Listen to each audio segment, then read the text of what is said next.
Previously on Alan Wake, Alice has been kidnapped. Alan, please help me. Alice? You'll do exactly what I say if you ever want to see your wife again. I can't tell anyone except my agent Barry. Damn it, Barry, they'll kill her. You're my best friend, and I'm worried that you're not right in the head. The ransom is a manuscript I supposedly wrote that's coming true before my eyes. It happened just the way it was on that page. So dark. I have found only a few scattered pages. I want the entire manuscript. The deadline is in 2 days. I found Mr. Wake's pages. Good girl. How the hell did she get her hands on the manuscript anyway? I don't know. She's resourceful. I told you you were too hard on her. Listen, I found out all sorts of interesting stuff while I was digging around. Yeah. Mr. Wake, it's Sheriff Breaker. We have an FBI agent here, Agent Nightingale. FBI? He's anxious to see you. You'd better come to the station. Okay, I'll be right over, Sheriff. Let's make this quick, huh? Help you folks? Name's Randolph. I'm the manager. We're looking for Rose. Works as a waitress down at the diner. Rose, sure. Nice girl. Who wants to know? I'm Alan Wake. The writer, huh? I heard on the radio you were visiting. Well, I'll show you her trailer. That Rose, she's a nice girl. Always pays her rent on time. As I was saying, Al, I found all sorts of weird stuff from the local newspaper's archives. This place is crazy. Disappearances, mysterious deaths, urban legends come true, and get this, most of this stuff takes place around Cauldron Lake. Well, you ain't wrong, mister. The Indians thought the lake was a doorway to the underworld. I'm the God-fearing type myself. I don't hold with that sort of thing. Yeah, okay. Anyway, there was an island there owned by a guy called Thomas Zane. Now, some of the articles I found about him make him out to be a famous writer, but I ran a bunch of searches, couldn't find a single thing he wrote. Zane was heavily into diving, so much so that the place came to be called Diver's Isle. But the volcano under the lake erupted in 1970, and Zane went down with the island. Yeah, how about that? It was there in the morning, as if it had fallen from the sky. But it would take a tornado to lift something like that. We're damn lucky it didn't crush any of the trailers.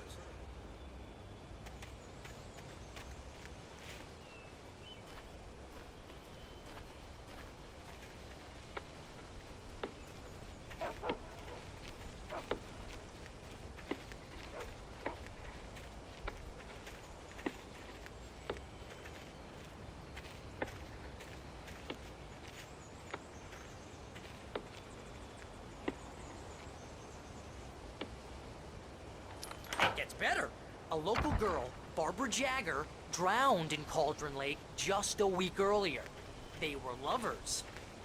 Sure, Jagger's a local spook story. The Scratching Hag comes for you in the dark. Childish stuff like that. Anyway, Al, I'm just getting to the best part. All of the articles about this stuff were written by Cynthia Weaver. I asked around, and she's that crazy bag lady you met. What, the lamp lady? She can be a little loopy, but she's not homeless or anything. Yeah, anyway, she knew both Jagger and Zane before they both died, and she had some kind of a breakdown.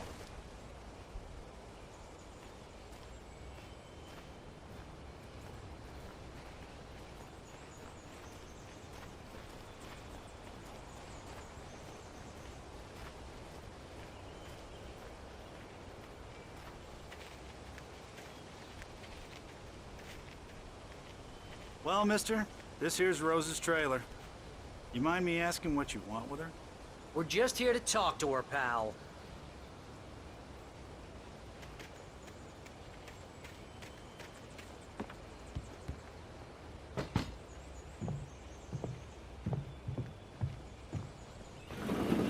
Welcome to... Oh dear, Mr. Wake. I'm so glad you're here. Rose, you have my manuscript? Oh. Oh yes. Yes. Please, come in. Hey, this is really good.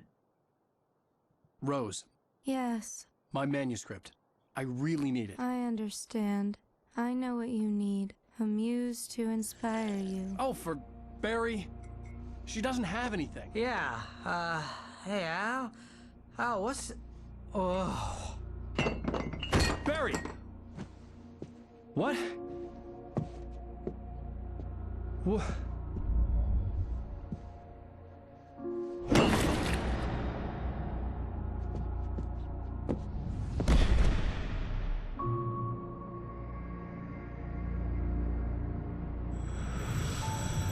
It's coming for you, hiding in my barber's skin. I'm too weak to stop it. You must turn the lights on. I promised I'd come visit you and your lovely wife. You must finish what you started. I insist. You must turn the lights on. Turn the light on. Back to work, boy.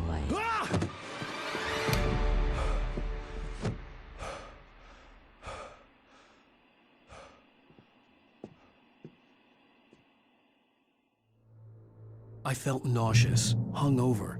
Only anger kept me going. I can't tell reality from dream anymore, but it seems I have an imaginary editor to help me. She's an old woman in a funeral dress. I call her Barbara Jagger. She's very strict. I'm writing faster and faster. My manuscript is being heavily revised. The edits are getting very aggressive, and each day there's less of me and more of her. I hate it, but I know she's right. She promises me I can save Alice this way. She knows more of this than I do. About the complex incantation I'm attempting. About this place. She's worked with another writer under similar circumstances, Thomas Zane. The genre of the story seems to be shifting. It's turning into a horror story. I'm getting close. I can feel it. Rose took a day from me. I had less than 12 hours left to meet the kidnapper. All I could do was get Barry into the car, work something out once I got on the road. Barry was out of it. He was way too heavy to carry. You're right. I deserve more money. I'm so handsome. My gun and flashlight were gone. I'd have to find a way. Mr. Randolph liked Rose. That little smile she had. How she was still sweet when life had tried so hard to make her bitter. It wasn't any of his business what she did in her trailer. But those strangers, the writer and his smart-ass sidekick, looked like trouble. And they'd been in there for hours, way past her normal bedtime. He reached for the phone and called the sheriff's station. To get Barry into the car as quickly as possible. There was no time to waste.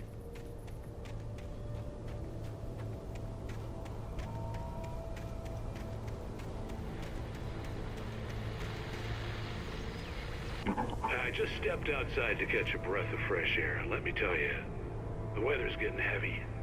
Nights like this make me especially glad I'm here talking to you and not home in bed. Once the weather takes a turn like this, I can't sleep at all. It's all tangled bed sheets and dark thoughts, punctuated by the occasional plunge into nightmare.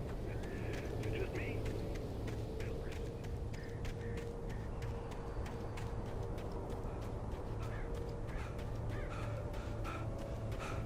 Oh, you're gonna get it now.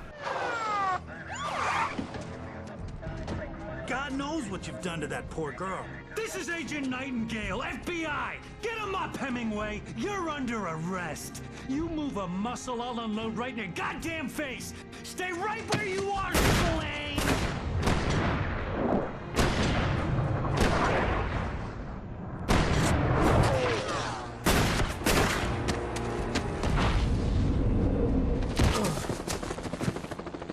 What are?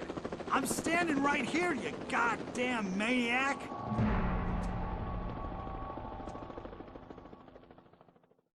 I hated to leave Barry behind, but there was no way I'd miss my appointment with the kidnapper. Mr. Wake, come on! Make it easy on him! Move it, move it, move it!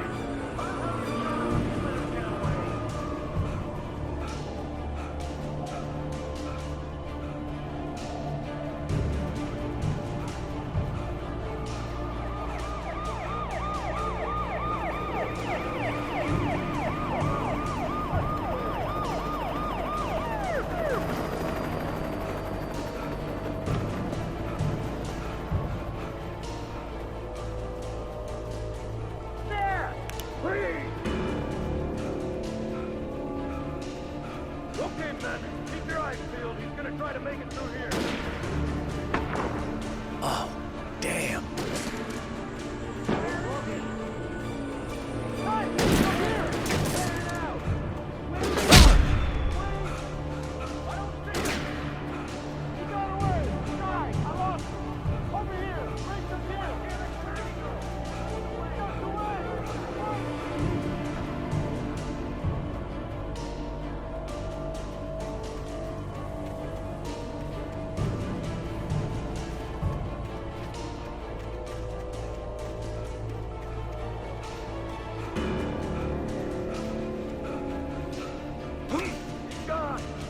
Guys, we need to head him off.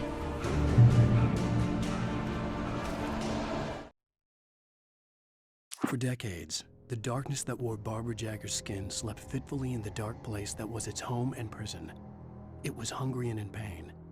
It dreamed of its nights of glory when the poet's writing had called it from the depths and given it a brief, terrible taste of power and freedom. The rock stars had stirred it from the deep sleep the poet had sunk it back to in the end. When it sensed the rider on the ferry, it opened its eyes.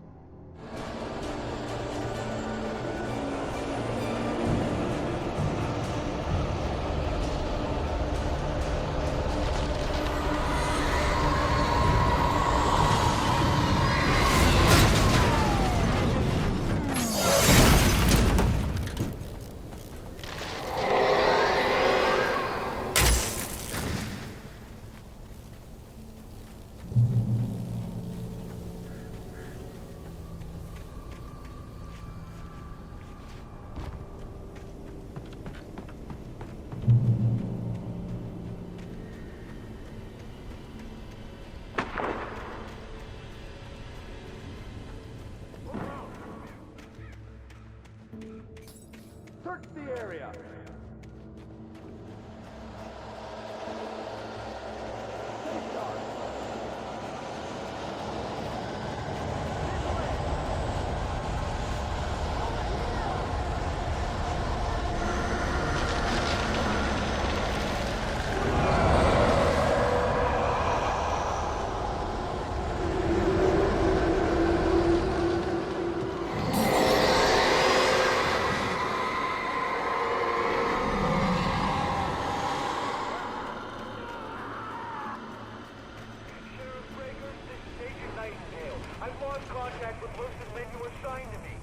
This horror was everywhere I went, circling me.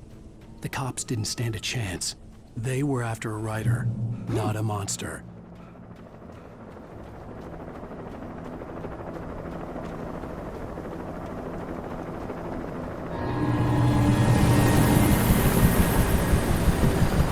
You on the ground. Hold it right there.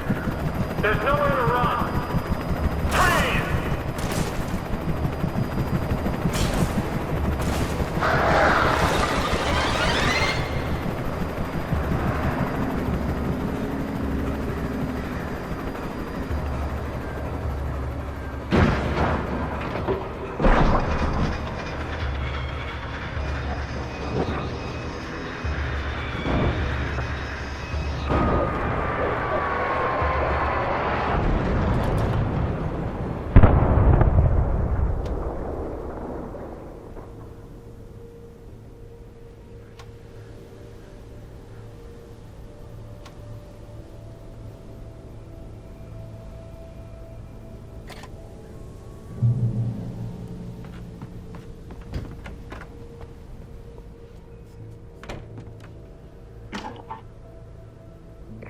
This is James. Mulligan, Thornton, come in. Over. Thornton here. James, we got both Wheeler and Rose in custody. They didn't put up a fight or anything. Why, they were... Hey, what are you doing? Come on. Sit down and give me that. James, Mulligan here. Over. Go ahead, Mulligan. Over. We got Wheeler and Rose here. Wheeler's drunk or hopped up on something. Speaking of which, that Fed had a pretty distinctive whiff of Otis Scotch about him, you know what I mean. Over. I don't have anything on that, Deputy Mulligan. Over. Well, whatever. Anyway, Rose is just being plain weird here. You better get Doc in to take a look at both. Over. Gotcha. better get them here quickly. The Fed's gonna want to interview Wheeler. Over. Oh yeah, I bet he does. Looks like they have a lot in common. Mulligan out.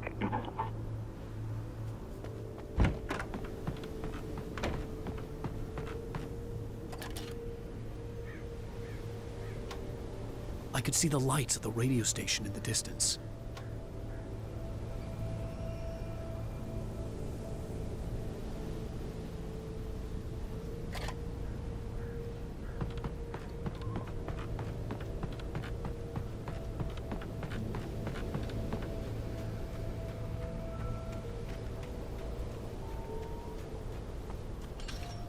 I imagined that the broadcast tower in the distance was part of the local radio station.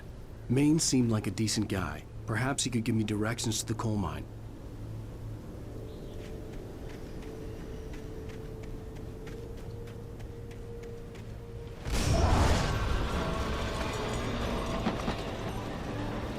Unnatural shadows clung to the gate. The darkness that was after me was trying to stop me. I wouldn't get through without a light.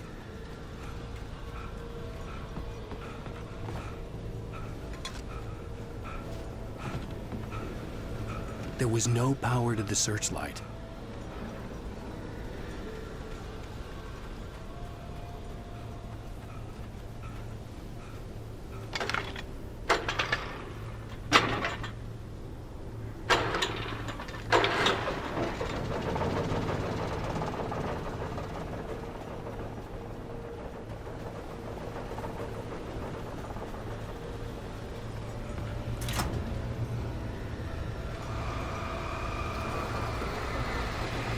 The old generator conked out. I'd have to see if I could fix it and try again.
It took me a moment to recognize the flashbang grenades. They were an ideal weapon for my situation. Team 1, come in. Over.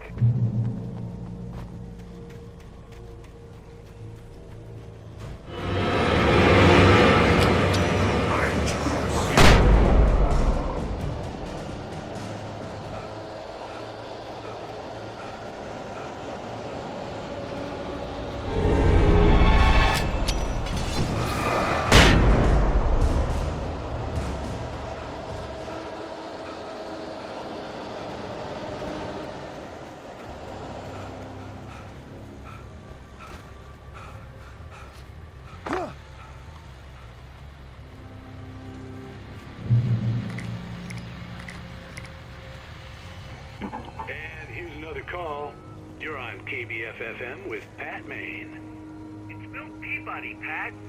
What's on your mind, Milt? Well, I live near the trailer park, Pat, and there's a big ruckus going on over there. Well, that's just up the road from me, too. What's going on, do you know? I don't know, but there's a bunch of police cars there, lots of sirens, a helicopter buzzing around, and I think I heard some gunshots. Gunshots? Yes, sir, like from a pistol. So can you find out what's going on? Because it's just next door and they're popping off guns there. They're still shooting? No, it was maybe 10, 15 minutes ago. It sounds serious, Pat. I'm telling you, it don't sound like no party. I'm certainly going to give the station a call, Milt. Okay. You'll hear it here as soon as I hear from them. Okay, thanks.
I hope Maine could lend me a car to get to the coal mine.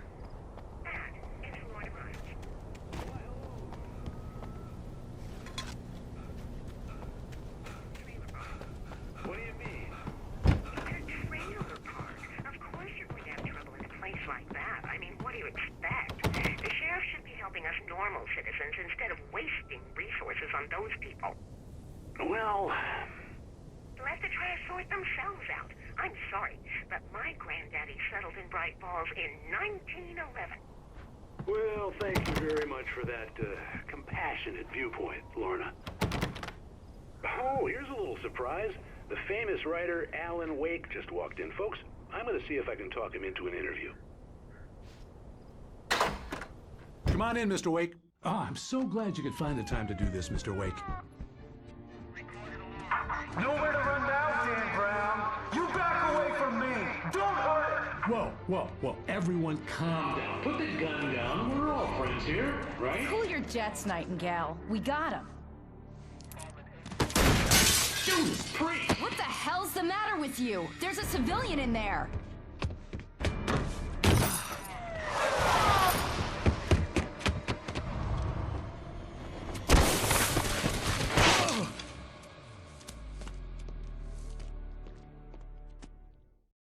I'll get you yet, even if it kills me. You hear me? You hear me, H.P. Lovecraft? I had fallen off so many cliffs it was ridiculous. That's what you get for naming a book The Sudden Stop. It was probably good I hadn't had the chance to tell Maine where I was going. I'd have to lose the cops and find my own way to the mine. Nightingale stared through the broken studio window into the dark woods. He turned around, started to walk out, but Maine grabbed his arm. "Young man, you almost shot me. You don't shoot off rounds at people like that. What's the matter with you?" Nightingale shook his arm free, marched out. His cheeks burned with rage and humiliation.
There was no sensible reason for the power company work lights to be here.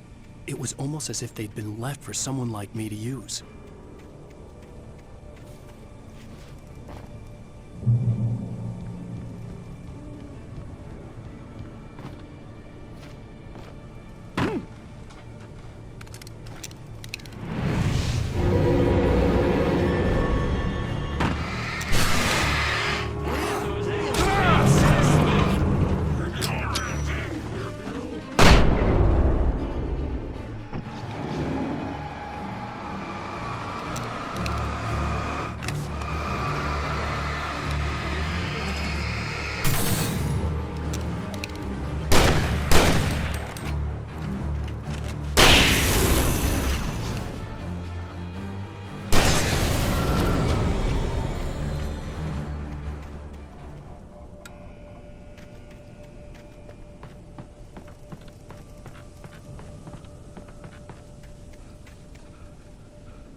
Sarah trusted her gut, and her gut said Agent Nightingale was an asshole. He felt wrong, and it wasn't just the smell of stale booze. It was in the way he flashed his badge, pulled rank, the look in his eyes when he wanted answers. Where was Alan Wake? What was this about an accident? Where was his wife? And most importantly, why did she let Wake go? He wouldn't answer her questions. Federal business was all he'd say.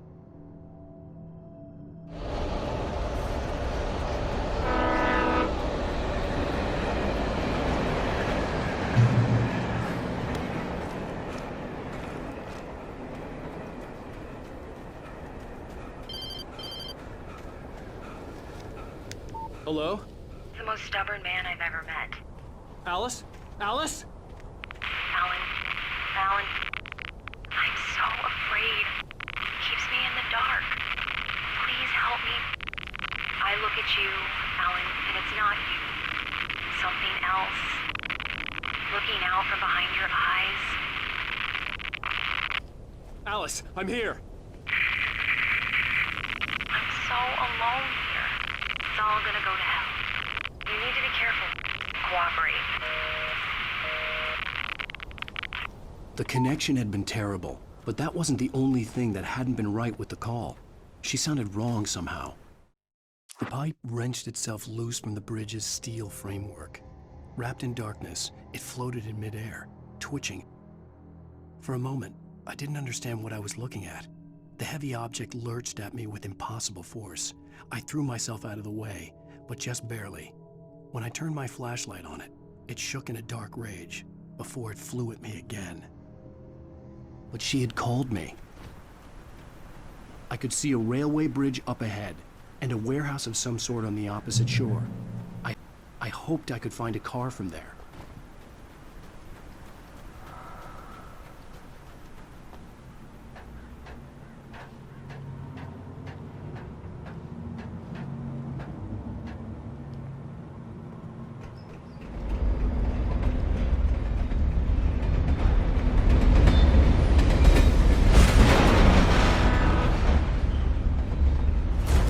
That was pursuing me was growing stronger, and it was taking over everything in its path.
I slammed the door shut right in his smug face.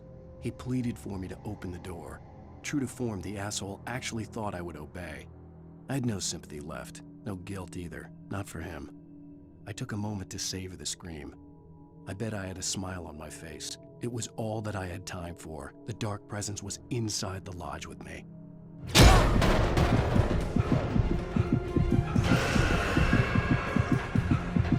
As a teenager, just...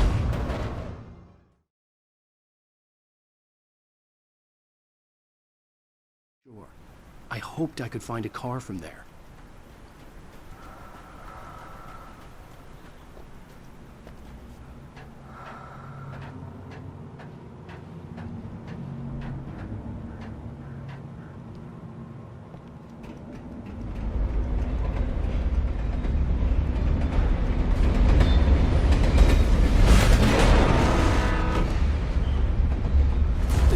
That was pursuing me was growing stronger, and it was taking over everything in its path.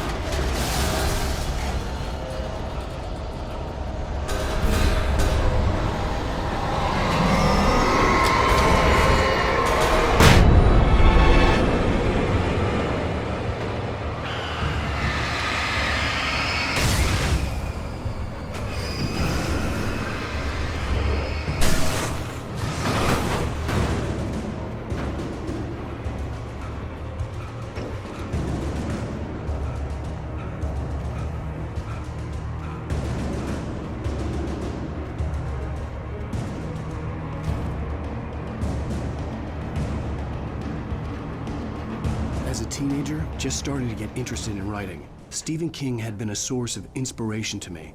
I thought about all the inanimate objects that had come to life in his books. No one is safe in a good horror story, certainly not the protagonist. That's what makes them fun. This was anything but. The darkness could possess anything, and it was getting closer.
We take the facts of our existence for granted, unaware that they are merely a thin veneer of desperate self-delusion, covering a vast cosmos of madness and horror. All too often, the stars are right. In Night Springs.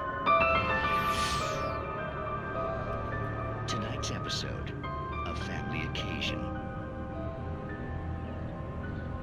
Journalist Alvin Derlis' trip to study the local customs of an insular community in Night Springs has been less than successful. Until tonight. Well, I'm glad you changed your minds about this. Ancient customs, local mythology. My editor loves this kind of stuff. Well, Mr. Derleth, we don't want to feel like we're on exhibition, but you have demonstrated the seriousness of your intent. Oh, I am serious. Really, just do your thing. I'll stay out of your way and observe. Actually, I thought you could assist us. I'm afraid we are a man short. It would provide you with an intimate perspective. Could I really? Of course, Mr. Derleth. Well, I guess that's the least I... What would I have to do? Oh, here. Let me show you with a kiss.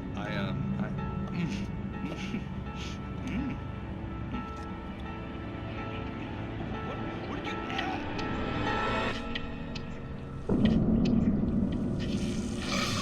Oh, Mr. Derleth, you have well pleased Nixie Perka, the dweller in flesh. Your body shall host his 1,000 young, and all shall be glory.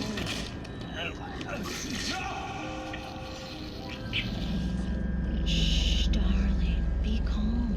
Shh. Alvin Derleth learned a harsh lesson.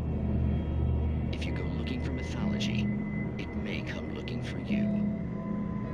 And such quests always bear fruit. Night Springs.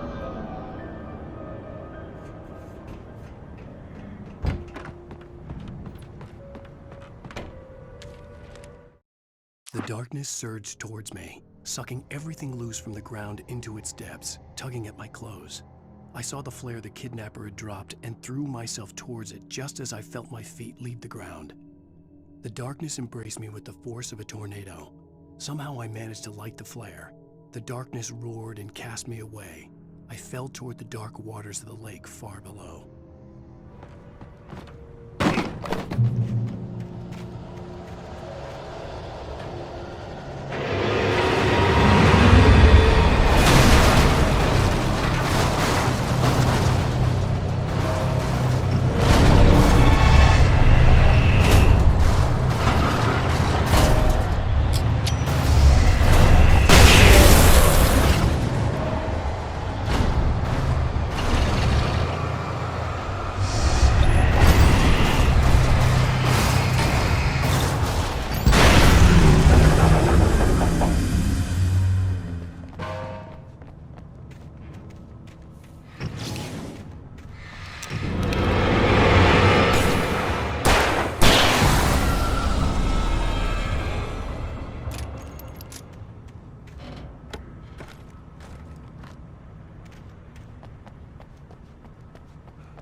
I had never been this glad to see the sunrise. I had a couple of hours to get to the coal mine.